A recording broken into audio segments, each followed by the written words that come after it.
For centuries, the tarot cards have tumbled through history, a tantalizing blend of mystery and beauty.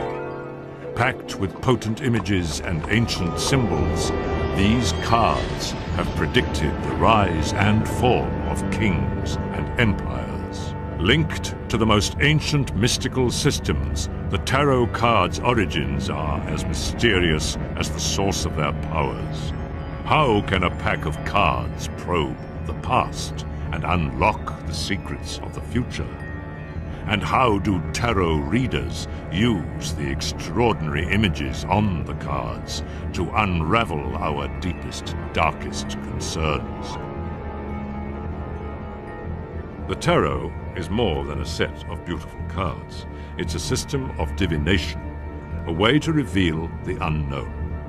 Penetrating mystery and deception, it answers questions about the past and the present and hints at what is to come. Millions of people have discovered for themselves the uncanny power of the tarot. Among them was Jean-Baptiste Bernadotte, general to the Emperor Napoleon.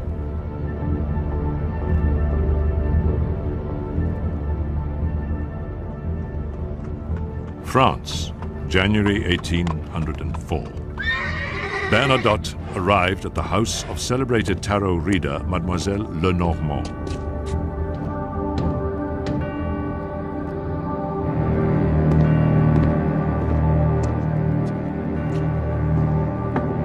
He had heard of her success in using cards to foretell the future and wanted to test their power for himself. Pretending to be a businessman, Bernadotte asked Lenormand to predict the outcome of a fictitious commercial venture. As she did with all her clients, she told him to shuffle the cards and concentrate on the question he was asking. She then focused her mind and spread out the cards. The first one she turned over was the Knight of Swords. She told Bernadotte that he was no businessman, but a high-ranking military officer. The cards had seen through his disguise. You are not only of high rank, she told him, you are connected to one who will be made emperor. The third card was the King of Swords, and you yourself will one day be a great king. The last card was death.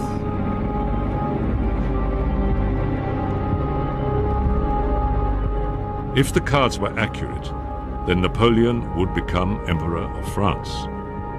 But if Bernadotte were to become king, would he have to overthrow Napoleon?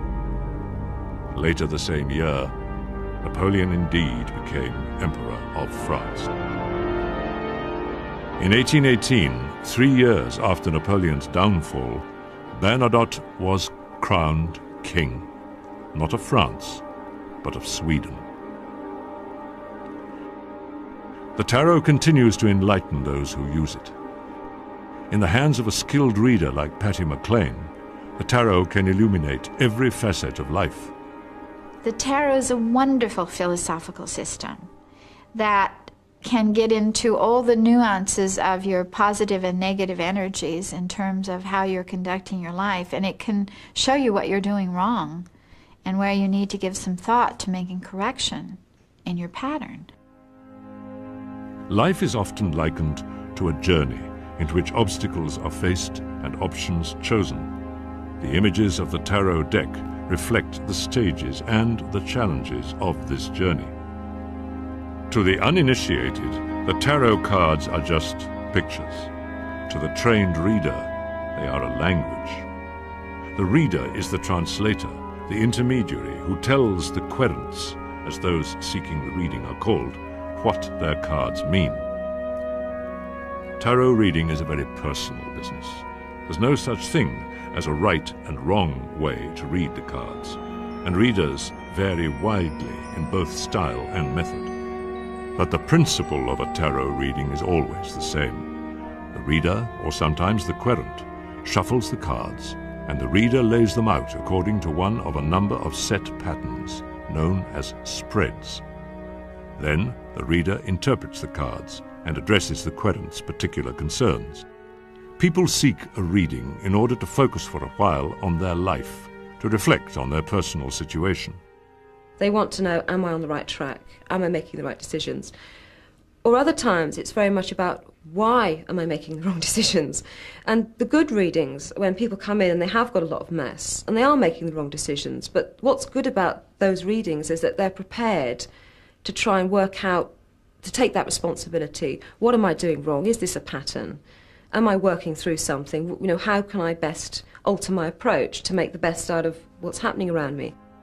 Whatever the querent's motive, there's no point in trying to conceal it. To a skilled reader, the cards reveal everything. I do a very basic Celtic cross, so for me I put 2 cards down in a cross shape.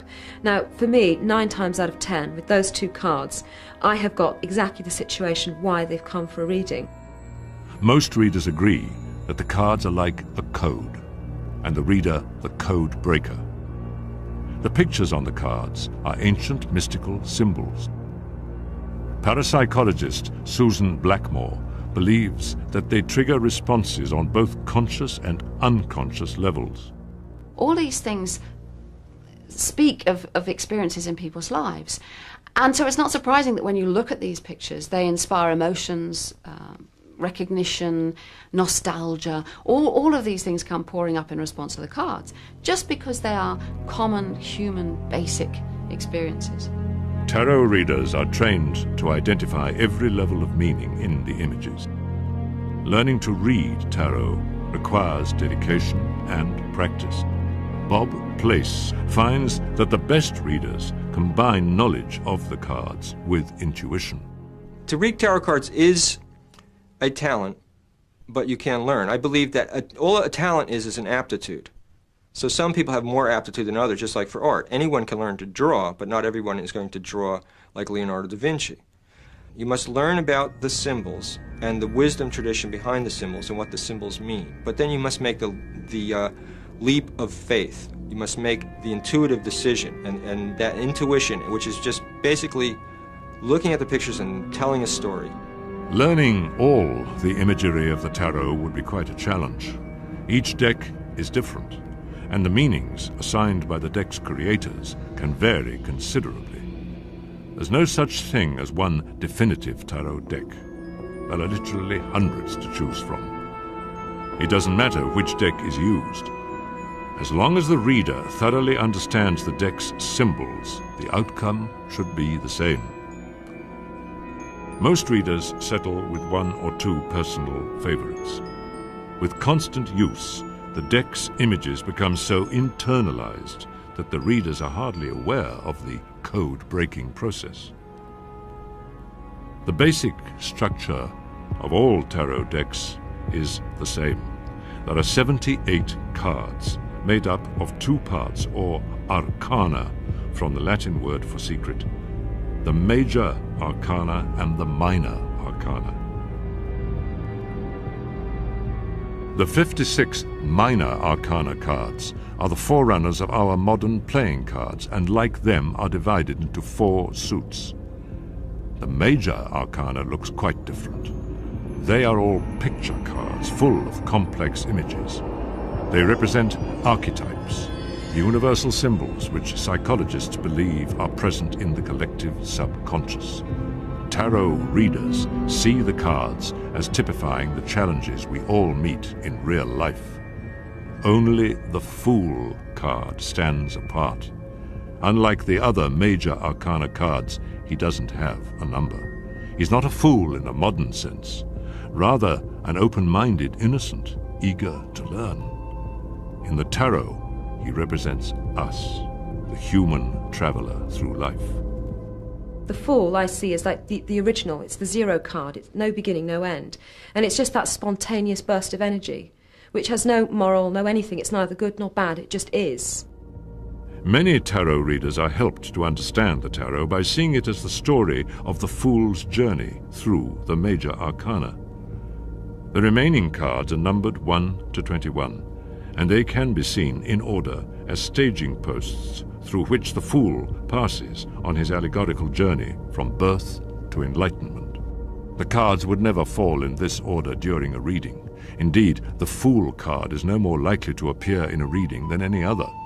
But following the fool on this metaphorical journey makes the meanings and associations of each card become clear.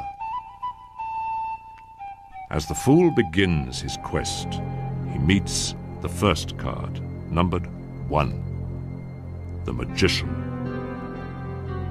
The magician is the intellect, it's the academic side, the knowledge, the brain, the power, the mind. And that the magician is always shown pointing to heaven and pointing to earth. The idea is you act as a lightning conductor for energy. The magician is a creator. He symbolizes the fool's birth, his spark into life, his vital energies. From him, the fool learns to create new opportunities and ideas.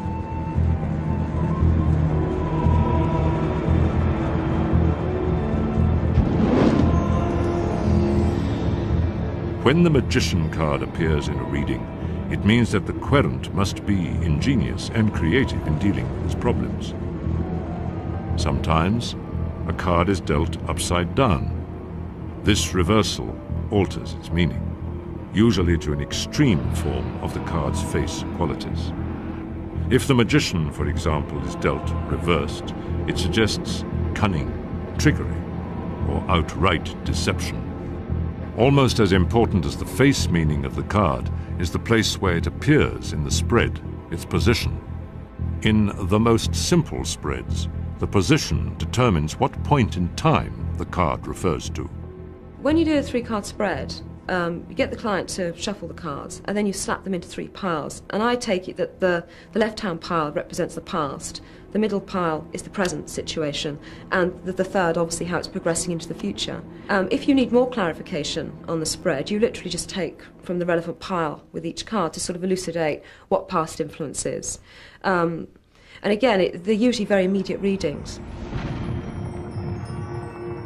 For some readers, the position of a card in the larger spreads also determines which aspect of the querent's life the card is describing.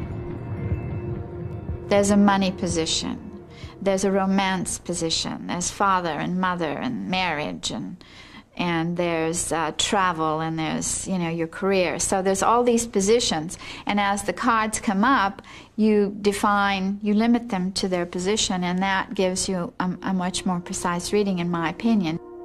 Watching tarot readers interpreting their cards, it's easy to imagine this ancient art being handed down from the earliest civilizations.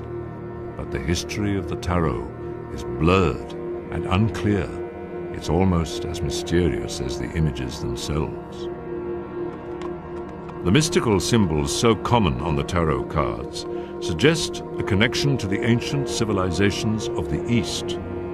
19th century admirers of the tarot assumed that the cards had originated there and filtered into Europe with the first trade and travel contacts between East and West.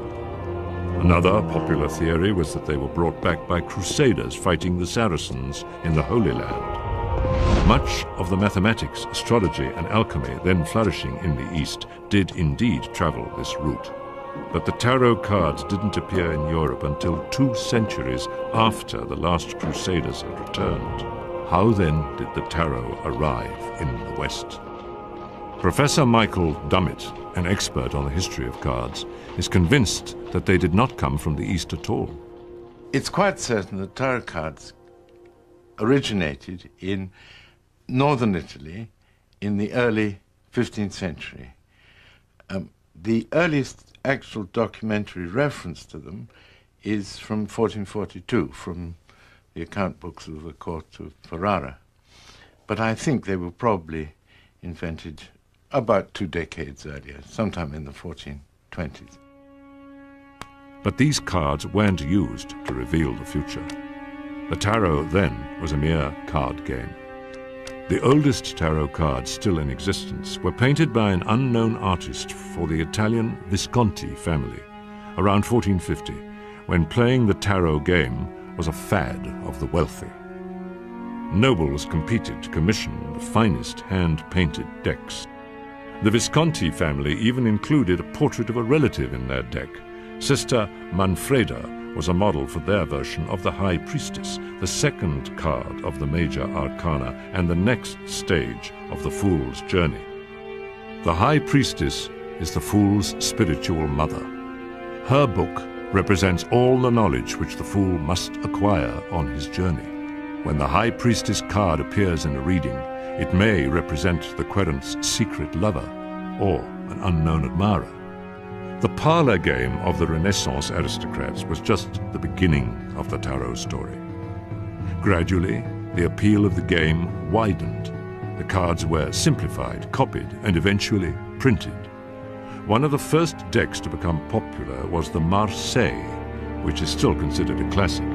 It isn't clear at what point the tarot deck went from popular card game to a system of divination, but the step from playing cards to fortune-telling is a small one. How often in a game of chance do players think that fate has dealt them a bad hand? Chance can rapidly become destiny. At some point in the 3 centuries after their birth, that leap was made with the tarot, and it became more than a pack of playing cards. Gradually, each card acquired a meaning, which for the minor arcana cards closely mirrors the structure of medieval society. The wands, representing the peasants, have taken on the meaning of work and enterprise. The coins, representing the merchants, are now associated with business and finance. The cups, representing the church, now relate to all spiritual matters, including affairs of the heart. And swords, representing the military class, have taken on the meaning of conflict, tensions, and difficulties. Each card within the suit has also acquired a special meaning. For instance, the 9 of Swords implies paranoia and conflict, while the 7 of Swords represents a severing, either emotional, like a divorce, or physical, like a broken leg. One woman, I got sword cards in her past, a Knight of Swords, 5 of Swords, all this conflict, fighting and tension, and it was coming up with the 10 of Cups in a family. And I just went into it saying, oh my God, you poor girl, what you've been through, the stress, the battles, everything. And it was like warfare. And she said, yes, I'm from Bosnia. The Gypsies, nomadic people who moved across Europe and parts of Asia, are sometimes credited with first realizing the fortune-telling possibilities of the tarot. They were known to be card players and gamblers, but they were also experts in mysticism and magic. In previous centuries, it was the gypsies to whom Europeans turned to have their future told, with questions about health, happiness, marriage, and love.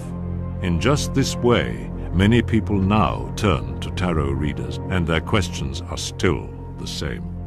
Quite often someone will come to me, and often a question that a young woman will have is, should I marry George or Tom or Dick or Harry? And I will proceed to shuffle the cards as she concentrates on her question. And when she has it firm in her mind, we will cut the cards, and then she will put the cards back in the order that she wants them in. Then we will read. The first card covers the question. She has the Chariot here, which is like a protective influence of family all around her. We are crossing the question with the 8 of Pentacles, which can be an opposing force or it can be a helpful force. But this shows an educational or working experience. So maybe she met George at work. Then this shows that it was a very exciting, promising event because we have the Wheel of Fortune at the bottom.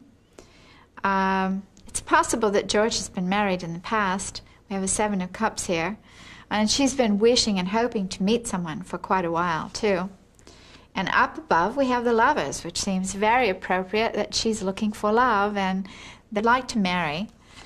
And she's asking, is he the right one? It's looking really promising because we have the 2 of Cups in the future, which is reciprocal love. It's all looking very favorable at the moment. We have the Sun down here in her House of Fears, which is a light coming out and dispelling all the fears that she might have. We have the Star of Destiny. I mean, this is a destined situation. And here we have the King of Wands. Now, it could be that George has a very fiery nature. And the final answer, oops, we have another man showing up. So, as the Lovers can indicate a choice between 2, and she may have only met the first man, so that she'll end up having to choose. But it's all a part of her destiny. For the fool on his journey, Destiny has not begun to take a hand. He has only just started to learn about himself as he moves through the major arcana. The Emperor and Empress are the next two cards he meets. They represent the security and guidance of parents. When the Empress card appears in a reading, it suggests a happy and mature relationship, sometimes even pregnancy. When the Emperor appears, it shows the need for wisdom and leadership, law and order. Divination from any deck of cards depends on one central belief, that the fall of the cards can be more than a random event. There are so many possible combinations of the tarot cards that the chances of them falling the same way twice are minute, 1 in many millions. And tarot readers believe that the cards that turn up are no accident. I've been asked this question by quite a few of my clients at the end of their reading. If we picked these up and started over, what would we get, you know? But I find in my experiences of teaching, and when you do just a 10-card spread, which you could do 2 or 3 times, that I've had the same card come up as an answer 2 out of 3 times. Or I've had the same cards come up in a spread in slightly different positions, or cards with very similar meanings come up. Tarot readers agree that the shuffle of the cards upon which the deal depends is the most important point in the process. Many readers are certain that the hands of the shuffler are influenced by subconscious energies, but they disagree about who should shuffle the cards. Bob Place always shuffles himself. When I am shuffling, the small motor muscles, in my hands are controlling where the cards are going, and I'm unconsciously ordering the cards. When I'm done shuffling the cards, my hands stop. They don't want to shuffle anymore. Obviously, I could force them to shuffle, but I don't need to force them. I know it's time, and I stop, and then I let the person make the final cut, and the cards come out, and it works. Other readers insist that the querent takes part in the shuffling process. The main reason I think that you do get the client to mix the cards is that so they do have some personal interaction in what comes up. Because I always remember one client in particular who came to see me and who was expecting a clairvoyant. And she was quite shocked at the thought that she had to shuffle cards, and she was quite insistent. She didn't want to mix them. She wanted no responsibility. She just wanted to be told what was going to happen. She felt she didn't want to influence anything. And it was then that I thought, mix the cards. And it was quite an experience for her because she found that there was nothing to be scared of. So I make them mix the cards thoroughly, put them into 4, 5 or 6 piles. Then I make them take the top card of each pile, turn it around, and then I get them to mix them back again. And the whole process means that they are thoroughly mixed into those cards, and they can't deny it. The shuffle is considered so important that readers sometimes prepare for it by building concentration through rituals, such as unwrapping the cards, playing music, or lighting candles. When I begin to shuffle the cards, I'm a voluntary clairvoyant, and when I begin to shuffle the tarot cards, that's the signal to my unconscious to get ready to be psychic, to open up, to go in a slightly altered place, which is like a meditative state. The ritual of the tarot is echoed in the next card of the Fool's Journey, the Hierophant, also known as the Pope. He represents the Fool's spiritual father. From him, the Fool learns humility and compassion. When the Pope card appears in a reading, it can signify someone who is greatly respected by the querent. Real-life popes have taken an unfavorable view of the tarot. The 15th and 16th century church suppressed any suggestion of a power not ratified by Christianity. Declared dangerous and heretical, tarot cards were banned and systematically burnt wherever they were found. The tarot went underground. It was to remain hidden for some 200 years until a chance meeting propelled it once more out of obscurity. In the late 1770s, a French clergyman called Antoine Court de Gebelin came upon some travelers playing cards. He was intrigued and delighted by their deck. He had never seen such strange and fascinating images on a pack of cards. The travelers told him that they believed their cards to have come from Egypt. This struck an immediate chord with Gebelin, was already interested in new evidence that the ancient Egyptians had been masters of magic and ritual. Antoine Courtegeblin, 1781, he published 8 volumes dealing with esoteric material, including a chapter called Le Jeu du Tarot in Le Monde Primitif. And he had the idea that the Egyptian temples and the libraries, which were destroyed in Egypt, were now really a reincarnation in the tarot cards. And here were the 78 pages from those libraries that you could see if you looked at every one of the tarot cards. Gébelin began working on the cards, deciphering their meaning, and claiming in his book that the cards came from a lost Egyptian magical handbook, the Book of Thoth. The Egyptian connection was a potent one. There is even a Book of Thoth deck, but Gébelin's conclusions may have been hasty. Many of the tarot readers talk about the Book of Thoth, this supposedly mystical book that has a lot of power in it and gives you information about things that you're not supposed to know. There are books that had occult powers, that had magical powers for the Egyptians. But a specific Book of Thoth, we don't have. Whether Gébelin was right or wrong, his book was extremely influential. Within 2 years of the publication of Cour de Gébelin's theories, a man called Aliette, who reversed his name to Eteia, and had various occupations, but in the past he had been a professional fortune teller, and he became one again, only this time using the tarot pack. Eteia became the first of the successful society tarot readers, and set about giving the cards new meanings and devising new spreads. The spread he is best known for is the Great Figure of Destiny. One of the largest spreads ever devised, it is still in use. The spread involves shuffling and laying out all 78 cards of the deck. As with every spread, position determines the relevance of the cards.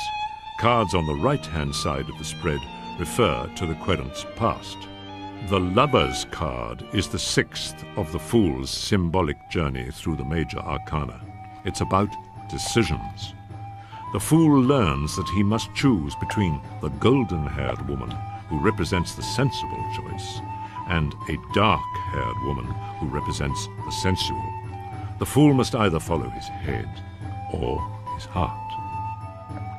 When the Lover's card appears in a reading, it's a warning to make choices wisely, because there are far-reaching consequences. Years ago, this girl came to me for a reading, and she had 2 men in her life. And during the course of the reading, I described these 2 men to her. But I said, you know this Aquarian stockbroker that you're seeing? He's married. Did you know that? She said, I thought he was divorced. And I said, no, he's separated, but he's married. He hasn't started a divorce proceeding, and he's not about to start a divorce proceeding. He also has 2 children. Did he tell you that? She said, no, he didn't tell me that. And I said, and he has no intentions of getting married or settling down. And he's actually been clipped so that he can't have any more children. And this girl was like around 30, and he was in his 40s. And I said, so if you want to get married and have a family, which your cards indicate to me is what you're looking for, this other man is a far better choice because you can have children with him. Here, in the Great Figure of Destiny, the Lover's card refers to decisions in the past. The querent's present life is shown in the uppermost cards in the spread. The Chariot card is the one the Fool meets at the 7th stage of his journey. It's one of the most turbulent cards of the tarot, with 2 beasts pulling in different directions. The Fool feels the inner turmoil of opposing desires. He cannot progress until his own conflicts are resolved. Readers are never surprised to find the Chariot in a spread, since it indicates the kind of tensions that would typically prompt the querent to seek a reading. On the left of the Figure of Destiny lie the cards which point to the future. Justice is the 8th card of the Fool's journey. It suggests solutions for his dilemmas. He learns the value of wisdom, reason, and considered argument. When justice appears in a spread, it can indicate legal solutions, which may not be as straightforward as they seem. For instance, one guy I did a reading for, he was going through a really messy divorce, really messy, and I just kept feeling, I couldn't quite work out why, but I kept saying, you've got to really keep your present relationship under wraps. You know, don't let your wife know, she'll use that as ammunition. And it felt, I don't know why, I kept feeling like telling him, just be really, really careful. And he was really being very evasive, and I thought, he's not going to tell me anything, but he just needs to be warned. And I felt like I was going on automatic. I couldn't, my mouth kept saying, just be careful, be careful. And when he came to the end of the reading, he said, oh, could I just ask a question about the new relationship? And I thought, fine. He took 3 cards, and I thought, oh, that's why. It was the Emperor card there with the Ace of Cups. Like, he was basically having an affair with his male boss, and at the moment he was going through a divorce, and I just thought, well, if his present wife got to know that he'd actually run off with another guy, she'd take him to the cleaners. As Eteia was refining the great figure of destiny, the popularity of the tarot was growing. The renowned tarot reader, Mademoiselle Lenormand, was building up her Parisian clientele and had even made friends at the palace.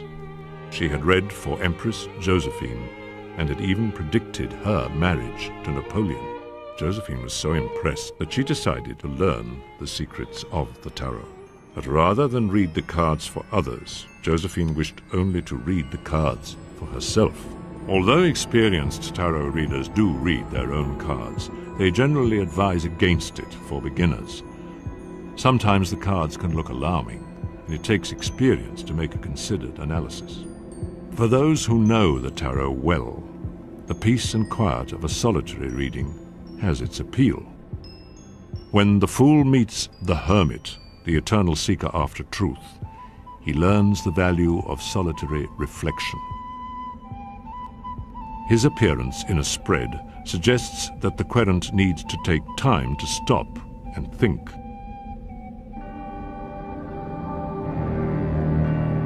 Tarot readers find that there are times when they too must pause and consider, when they see bad news in the cards.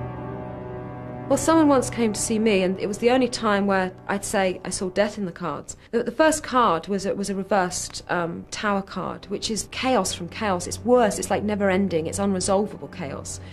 And then the Ten of Swords, which obviously implied some sort of feeling from him that something had struck him from nowhere, that he had no control over.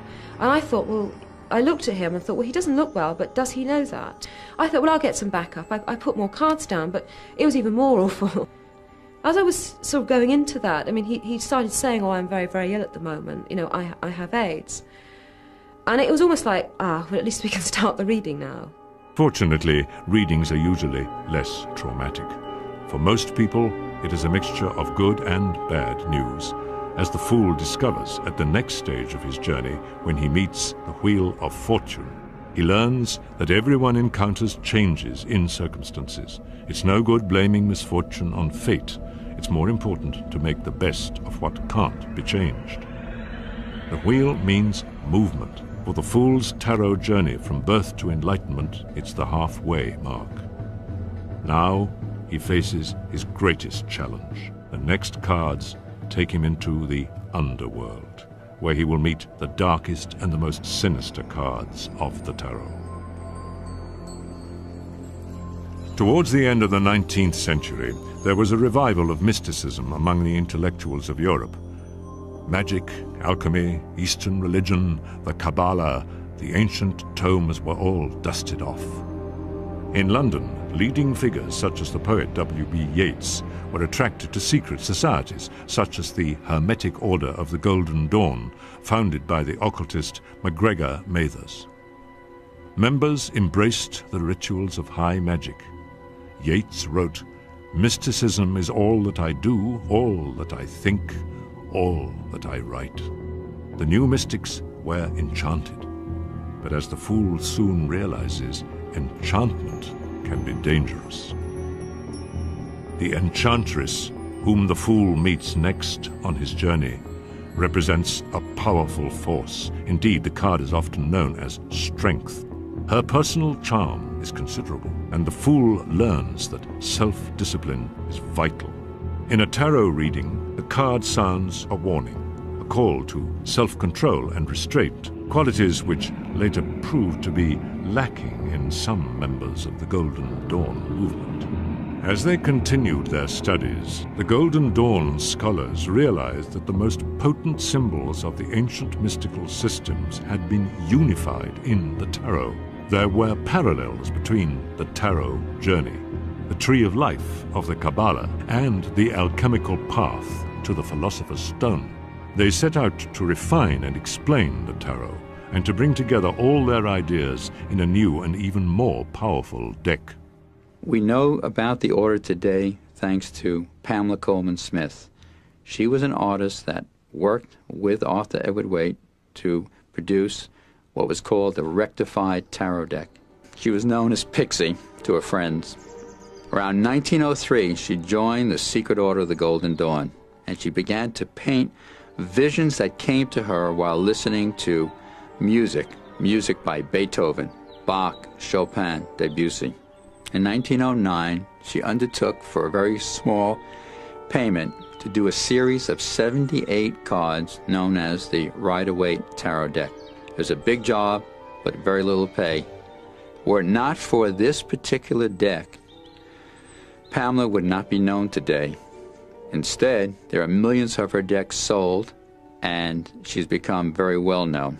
What Pamela did was she actually had a picture on every pip card. For example, the Ten of Swords has a man lying flat with 10 swords into his body, showing how a disaster is going to occur. That's a much easier card to read than to just see 10 crossed swords, as it was done in the Tarot Marseille deck. But even as the famous deck was being created, the idealism which marked the birth of the Golden Dawn was fading. By 1905, the founders had deep differences about the interpretation of mysticism. The 12th card on the Fool's Journey, the Hanged Man, is about just this sort of disillusionment. It teaches the fool to question values and search for new solutions when things no longer make sense. When the Hanged Man appears in a reading, it suggests that sacrifices may be needed, and that the querent must try looking at the world from a new angle. There was new thinking at the Order of the Golden Dawn, but it proved misguided. The intellectual curiosity of the early days turned into an obsession with the occult. The fool, too, is going through the darkest part of his journey to enlightenment. He meets the 13th card in the Major Arcana, Death. This skeletal image strikes horror, but in the tarot journey, death doesn't mean the end, only change. The fool learns not to be frightened by change, but to embrace the challenge of a new order. Querents fear seeing the death card in their spread, but it seldom means physical death. It usually signals a new direction, a new job, or partnership. With death behind him, the fool encounters the 14th card, Temperance, representing the balance of heart and mind, which he needs to thread his way through the temptations of the underworld. Reversed, the Temperance card takes on a special meaning for business. It suggests conflicts of interest. Lily Gain was once consulted by a businessman who was being swindled by his partner. Yeah, I've actually had a guy who came in and I did readings for him, and it's quite clear that his business partnership was really needed to be dissolved. It seemed like the guy was the accountant, King of Pentacles reversed a lot. The guy was basically swallowing up the money. And really it just felt that independence, he kept coming through as the magician, he needed to be as independent as possible in his business. And I was trying to do cards on it, and I kept thinking, he's got some funny ideas. I said, there is an orthodox way you can do this, you know. You don't have to sort of be dirty or do fiddles or anything. He said, you can just get rid of this guy. And then at that point, he took the tape off and said, that's why I'm here. I need to know, how far can I get away with being really evil? Basically, he was planning to bump the guy off. And he wanted to know if he'd get away with murdering him. The darker side of human nature emerged in the history of the tarot with a member of the Golden Dawn, Aleister Crowley, creator of the Book of Thoth tarot deck. The deck reflected his interests in dark forces and his preoccupation with the devil. The devil card is a new challenge in the fool's metaphorical journey. It represents enslavement to evil. The fool comes to realize that we all have a darker side, which we must overcome. When the devil card appears in a reading, it indicates danger and threat. Years ago, I read for a Playboy bunny who happened to be a friend of actress Sharon Tate. And a month before the Tate murders, I read for her, and she got the devil and the tower and the 9 of swords and the 10 of swords. And I began to tune into them, and I said, there's going to be a murder, and it's going to involve more than one person, and there is something satanic about it, and there's drugs, and there's alcohol, there's guns and knives, and I started feeling sick to my stomach. And I said, I can't talk about this anymore because it's making me ill. There is one further test for the fool if he is to reach fulfillment. The next card he meets is the Tower of Destruction. It represents the shattering of old illusions, a period of momentous change. The fool is forced to seek new philosophies upon which to rebuild. In readings, the tower can point to disaster, distress, and financial ruin. Strengthened by his trials, the fool emerges from the dark part of his journey. At last, he sees a glimmer of hope with the next card in the major arcana, the star. In a reading, the appearance of the star card suggests altered prospects, new opportunities, a new start. For the tarot, too, a fresh start is on the way. For the first time in its history, the tarot reached across the Atlantic. In the 60s, the life-enhancing aspects of Eastern mysticism rose to popularity on a wave of peace and love. The spirit of the age brought with it a renewed interest in lost and forgotten arts, including the tarot.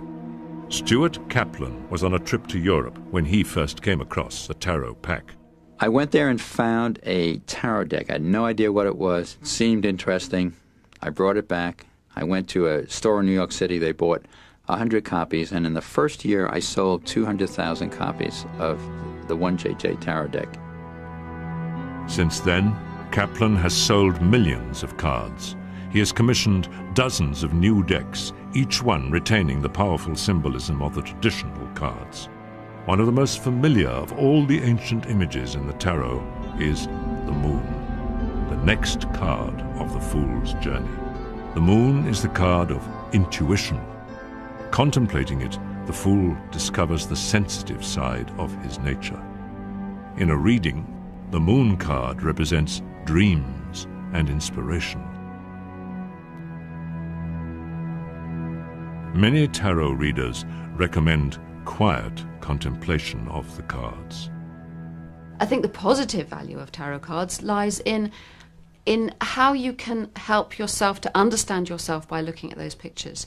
I mean, the really striking cards, some of the major arcana, really can be looked into for a long, long time. I mean, you can use them to meditate.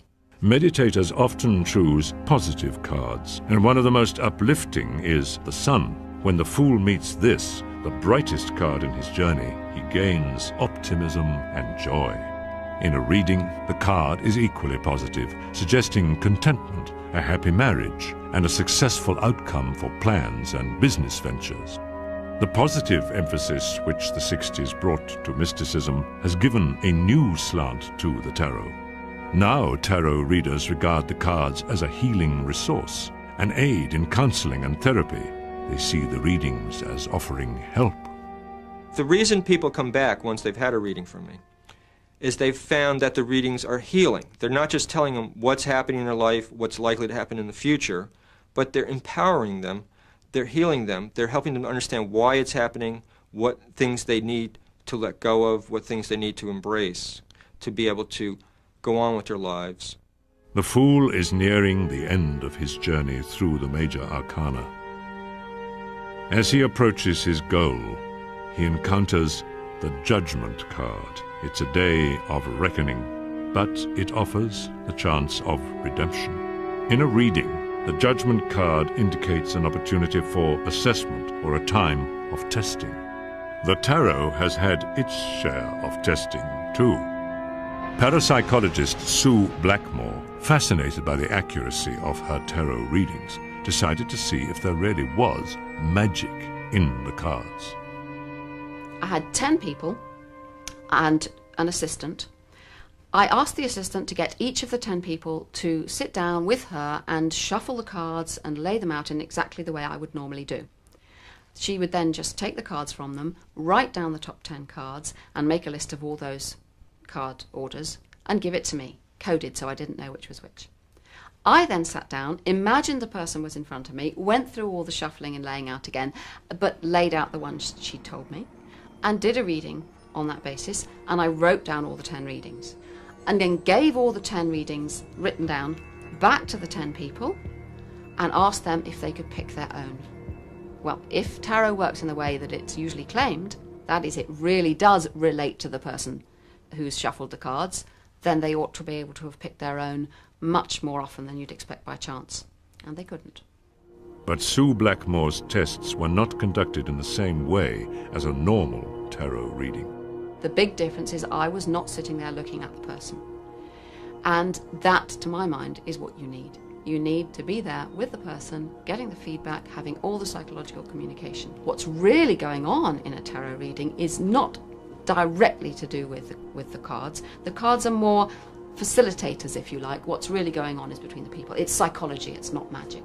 Many people believe that a successful tarot reading is dependent simply on the reader's psychological skill. What it may be is simply as a psychological crutch for the reader. That is, the cards don't have the magic. It's, in a sense, the reader that has the magic. He's got all kinds of information in his brain. He sees people. He can size them up. He can tell what kind of person they are. He can tell if he's nervous, if he's this. He can tell if he might be successful, if he's a winner or a loser. But most tarot readers would disagree with this view. Their experience tells them that it's the cards that determine the reading. When I first started doing readings, it was the one thing that used to freak me out. I knew when I did my own cards, the cards were very relevant. And when I did people that I knew, but then when you do people you know, you think, well, is it just because I know them that I'm making that sense? I know the situation in their life. But when you've done hundreds of total strangers and you're just going by the cards, and it's always particularly relevant to them, I don't know. There's a consensus that even given the accuracy of the cards, the sensitivity of the reader is crucial. It's like a mirror reflection of what you're thinking, what you would like to think, or what vibrations you're picking up. And the cards allow you the catalyst to relate that in a verbal story. It's a visual image that you can verbalize. At last, the fool has reached the end of his travels. He meets the World card, symbolizing completion, self-fulfillment, and true enlightenment. The fool has reached his goal. He's learned from all the stages of his journey and passed every test.